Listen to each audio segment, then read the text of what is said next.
అన్నా, నీ బొజ్జలో ఇప్పుడిప్పుడే ప్రాణం పోసుకున్నాను తెలుసా. నువ్వు నా అమ్మవైనందుకు హ్యాపీగా ఉంది. నీ ప్రేమకు గుర్తుగా వచ్చా కదమ్మా, గర్వంగా ఉంది. నాకు తెలుసు నీ కూతురుగా నేనెంతో సంతోషంగా జీవిస్తాను. అమ్మా, నీ కడుపులో పెరుగుతుంది పాప అని తెలిసి ఏడుస్తున్నావా? పాపనైతే నీకోసం ఏవైనా చేస్తానమ్మా, ఏడవకమ్మా. నువ్వు నాన్న ఎందుకు తరచుగా గొడవ పడుతున్నారు? నాన్నని కొట్టొద్దని చెప్పమ్మా. నీ పొట్టలో ఉన్న నా పొట్టకు డబ్బలు తగులుతున్నాయి. ఈరోజు డాక్టర్ని కలిసావు ఎందుకమ్మా? నేను బాగానే ఉన్నాను కదా. ఏం జరుగుతుందమ్మా? నేనుండే చోటకు ఇదేదో కొత్త వస్తువు వచ్చిందేంటి? అదేమైనా కొత్త రకం బొమ్మనా?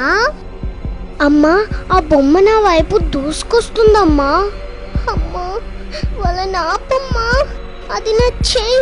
అయ్యో ప్లీజ్, నాకు నొప్పిగా ఉంది, నన్ను కూర్చోద్దని చెప్పమ్మా. నన్ను కాపాడమ్మా. నేను చిన్న పాపని కదా, నన్ను నేను రక్షించుకోలేనని తెలుసు కదా. అమ్మా, అది నా కాలు, వాళ్ళని ఆపమని చెప్పమ్మా. ప్రామిస్, నేను నా కాలుతో నీ భుజం తన్ననమ్మా. వాళ్ళని ఆపమని చెప్పమ్మా.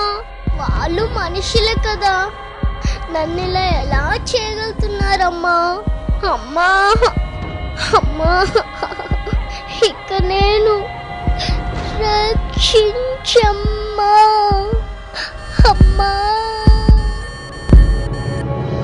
భ్రూణ హత్యలు నేరం, పాపం. ఈ ప్రచారంలో మీరు భాగస్వాములు కండి.